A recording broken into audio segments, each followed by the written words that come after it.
Hi, welcome back. Recently I asked in my newsletter and Instagram if you had any burning questions that you'd like to ask me. I'm Omar, I'm an artist, illustrator and author of Go With The Flow painting. I've been creating watercolour and mixed media sketchbooks for 9 years and sharing what I've learnt on many online classes, social media and here on YouTube. I want to say thank you so much to everyone for putting forward a question. There were quite a few similar ones, so I'll try to answer those first. Whilst doing so, I'm going to share a real-time process video of painting loose pears so that you don't get bored of me talking for 20 minutes straight. I might actually have to do another Q&A because there's been so many questions, so let me know in the comments if you'd like me to answer yours in the future. By the way, I'm using an Etcher watercolour sketchbook and I'm painting a double page spread. The one on the opposite page is a Pears that I've created in another YouTube video. I'll put it in the description below. The first question, it's a mixture of questions I've put together that ask the same thing, was tips on how to balance being a mother and trying to run an art business. I am not going to lie, it has been a really tricky juggling act, and I've been a single mother now for almost 8 years. I've just learned through trial and error what works for me, and with hindsight and experience I can break it down into 3 main points. Being a mother and an artist can be overwhelming, so it's essential to know what your priorities are. My number 1 goal is just to be a mum that is there for my kids. And this year in particular, my son is taking important exams for university entrance. So I've had to really slow down my art business in order to support him. So what I do is, in a journal, I make a list of monthly tasks, and then each week, usually on a Sunday evening, I review them and break them down into daily tasks for the week ahead. I'm also much better about setting boundaries. This is really crucial for me when I'm trying to balance motherhood and being an artist. You need to be clear about your work hours, the amount of time you need to work on your art and your business, and when you need to be present for your family. So pretty much from 4 p.m. when my daughter arrives home, that is it. I do not do any more work, although I might spend half an hour in the evening planning for the next day, but that's about it. This hasn't always been the case. In my early days, I would work silly hours. For me, I think it's been a mindset issue. While I'm passionate about my art business, I am aware of my children's needs taking precedence at this time. I just have to trust that my business is going to remain stable despite this temporary shift in focus this year. And finally, as an artist, you must make time for your art. It is so essential to give some of your daily routine to art, even if you have a really busy schedule. I did run a small survey on IG stories, and over a third said they could only paint 1 to 2 times a week, with a quarter saying that they painted 5 to 7 times a week.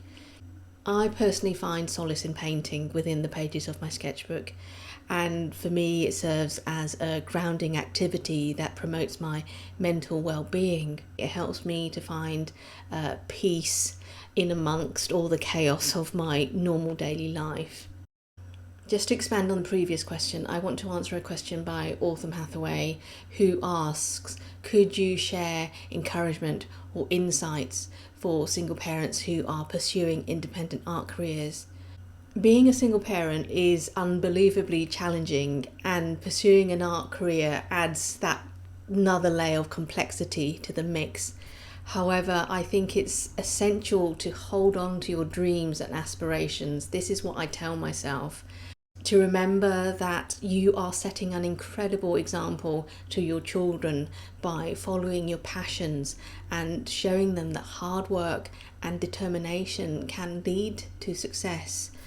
The key really is to be patient with yourself, set realistic goals, and think it's going to take time. You also need to establish a support network, and most of all, be kind to yourself along the way. Next question is by Creative Spark. 4750. She asks, I have Posca pens and other white pens and also white gouache, but they don't show up when I use them. How do you do it? I think the first tip is to give them a really good shake, and this primes them, and then you press down on the tip to release some of the pre-mixed white paint, and you must do it onto a piece of scrap paper just so that you don't spoil your main piece of artwork, because it might have a tendency to just flood out. And the thing with white pens or even white gouache is, in order for it to show up, in order for that white paint to show up, it has to be placed on a surface that is either sort of a mid-tone or much darker tonal range of the value scale. So if you were to put that Posca pen on top of a pale area of watercolour, it just wouldn't show up because there just wouldn't be enough contrast. So basically you have to learn a little bit more about contrast. I hope that helps. The next question is by Elizabeth Welfare. She asks, do you have any advice for getting into food illustration? I've actually worked with major food brands all over the world on illustration projects, including pop-up restaurants in Toronto to fresh pasta packaging for a US supermarket chain. It's something that I've done for 8 years and I still love food illustration. So I'm going to tell you a few things you can do to get started. Here are a few tips to consider. Do research food illustration. Take a trip to your local grocery store and examine the various food packaging designs and take a note of all the different styles and the colours and how it interacts with the fonts and what is the packaging trying to tell you. And this can give you an idea of the kind of illustration work that does well within the food industry. My particular micro niche is fresh fruit and vegetables. Try to find the type of food illustration that you're drawn to. Another way that you can do that is to collect ideas on a Pinterest board. I've created several Pinterest boards specifically for food illustration and food photography, which is where I get some of my ideas and references. And you pin examples of artwork that inspire you, as well as packaging designs that catch your eye. And this will help you develop an understanding of the style and the aesthetic that you want to achieve in your own illustrations. I'll link to a few of my food Pinterest boards in the description below, so do check them out. The next tip is going to sound so obvious, but you must draw food a lot. Drawing food over and over again can help you develop your own unique style, which is what you ultimately want. Try drawing different types of food from different angles and experiment with various techniques and mediums until you find a way of working that suits you, and then you become proficient in it. Another tip that I would recommend is to submit your illustrations to They Draw and Cook. This is a website that features food illustrations from artists around the world. I'll give you a link for that as well. Submitting your illustrations to this site could help you gain exposure and potentially lead to paid illustration work. And that is how I started back in the day. Finally, I think the best place to showcase your food illustration work is Pinterest. This is the platform that art directors will go to search for new talent. That's why creating a dedicated board for food illustration and regularly pinning your new work can help you gain visibility and potentially lead to new opportunities. I really hope that helps. Next up is a question from Ania Makes. And she asks, what do you do when you sit down and you don't know what to paint? I personally have never had this issue because I am just incredibly curious and have been since I was a little child. Although I know it's not uncommon for other artists to sit down at their workspace and feel completely uninspired. If you find yourself in this situation, I think there's a few things you can do to help. First of all, remember to paint for yourself. Don't worry about creating something that will please the Instagram algorithm or think it needs to look amazing.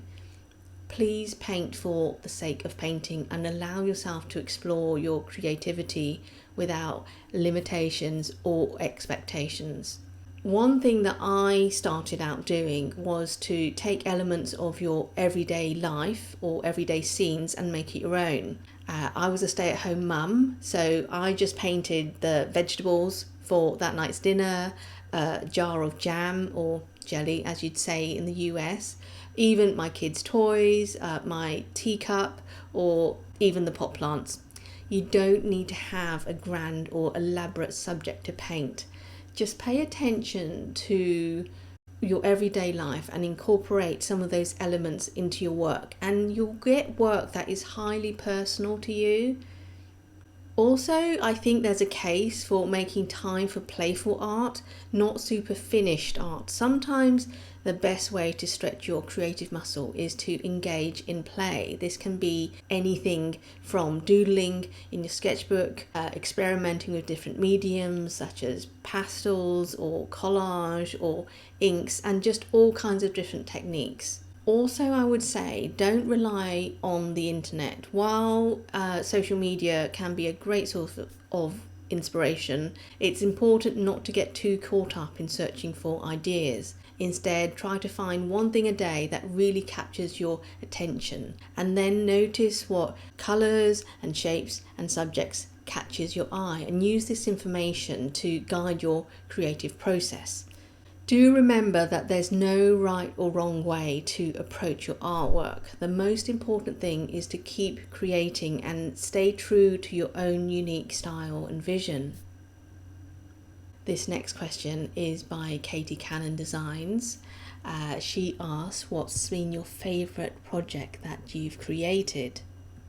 I think it was probably illustrating the ethnic costumes of Burma or Myanmar. That's the country where I was born. I illustrated 10 couples from the main ethnic groups in Burma, although there are actually over 100 groups. Those couples in traditional costumes represented just one of the many ethnic groups that make up Myanmar, as it has land borders with India, China, Laos, and also Bangladesh. And the main ethnic groups are the Karen, Shan, Mon, Chin, Kachin, Rakhine, and Kayah. If you didn't know, since February the 1st, 2021, Myanmar has been in the midst of a brutal military coup, and many ethnic groups are now united in taking a stand against this brutal military dictatorship. And this illustrated piece was a real personal passion project. It was for my own pleasure and I didn't get any monetary gain. In fact, I gave the rights to various companies to print them onto gift items such as t-shirts and tote bags so that they could raise money for the causes in Burma. Also, I was involved with the Raise Three Fingers movement. The three finger salute that you might see in the Hunger Games actually became a symbol of unity, defiance and hope, not only in Burma but across the milk tea nations such as Thailand, Hong Kong and Taiwan. Raise Three Fingers was a resistance movement calling for artists and allies around the world to create their own version of a three-finger salute to shed light on the situation in Myanmar, and I ended up creating over 150 three-finger salutes, which I posted on social media every day, and I was even interviewed by the BBC News for highlighting the situation in Burma. Now, Elsa Moreno asks, what is your absolutely favourite subject to paint? This one is easy. I think it will always be food, specifically fruit and vegetables. As you can see, I'm painting pears. Although I don't talk about it very much, a substantial part of my art business is food illustration for major brands, so I'm lucky it's one of my favourite things to paint as well. Food is such a great subject to work with because it allows you to experiment with various colours and textures and shapes. There are so many fruit and vegetables and they come in different shapes and sizes, and they can be arranged in so many different ways to create visually interesting compositions. You can create an arrangement of still life, of fruit, or you can focus on the details of a single slice of lemon, from the texture and the colour of the skin to the shape and the patterns of the seeds. Each fruit or vegetable has a unique characteristic that can be emphasised or abstracted when you paint. I have actually wondered, could I do a 30-day project, perhaps painting figs or apples for a whole month, and I could explore the intricacies of the subject and push myself to discover new ways to depict them. Perhaps experiment with different lighting conditions or colour schemes or collage. Another approach is to focus on the different stages of the fruit's life, from the early stages of flowering to the ripening of the fruit. I think it's really about staying curious, keep experimenting and having fun. The next question is by Rodinator2. She asked, do you have any advice about keeping a consistent sketchbook practice? I think developing a consistent sketchbook habit can be a really challenging task for many artists, but it is a very rewarding one. And hopefully these tips will help you establish and maintain something that's a bit more consistent. Start off by blocking off time. Schedule a specific time in your day or week to work on your sketchbook. Treat it like a really important appointment that you can't miss. Even if it's only 15 or 20 minutes a day, it is important to stick to that routine. You can help by preparing your work area. Make sure you have a designated space to work on your sketchbook. This could be a table, a desk, or a corner of your room. It also helps to keep your materials organized and within reach. Part of that is to make sure you have all the materials that you need. This would include pencils, markers, watercolors, or any of the mediums that you're using, and make sure they're stocked up and easily accessible. One last thing that I should have mentioned before was, if you're struggling to come up with ideas for what to sketch, try to follow some prompts. There are many resources online. There's the Landscape Art Club, or people are always posting weekly or monthly prompts, and they should help to inspire some of that creativity. Alternatively, you can set your own prompts based on your own interests. I hope that'll help. Now, the last question is by Jasneko Art. She wants to know, what is the best way to break into the illustration industry? She says, I have so much artwork that I think would work well with all kinds of illustrations and surface patterns, but I'm overwhelmed how to break into licensing or connecting with companies. While illustration and surface design are both visual art forms that involve creating images, they do differ in terms of their purpose and how they are monetized. Illustration is typically created to communicate a specific message or to tell a story, while surface pattern is created to decorate a product. Illustrators may work on commissions for book covers, editorial pieces, or advertising, and they usually earn a fee for their work. On the other hand, surface pattern designers typically license their designs to companies that use them on products such as textiles, wallpaper, home goods, or gifts, and they receive royalties for the use of their designs, which can create passive income over time. However, I do think social media has contributed to much of this confusion between illustration and surface design. It's really important for artists to understand the differences between the two and identify which area they want to focus on to monetize their work effectively. I do think you need to develop a bit of a business strategy that aligns with your goals and creative vision.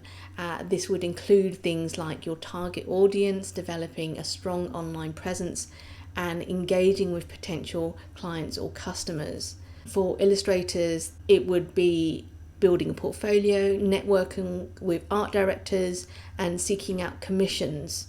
Overall, while there is some overlap between illustration and surface pattern, they are quite distinct with different purposes and methods of monetization. So I think you're going to have to research this a little bit more to decide what's best for you. I really hope that's going to help you. I really hope that you found this Q&A video helpful and that you're feeling inspired to pick up your brush and try painting pears. If you have any questions or there's something else that you'd like to know about, perhaps it's watercolours or the creative life, please do let me know in the comments below. And if you enjoyed this video and found it helpful, please give it a thumbs up, leave a comment and also subscribe to my channel. By subscribing, you'll never miss a video and you'll always be the first to know about new tips and tricks and tutorials. Thanks so much for watching, and until next time, stay amazing. Bye for now.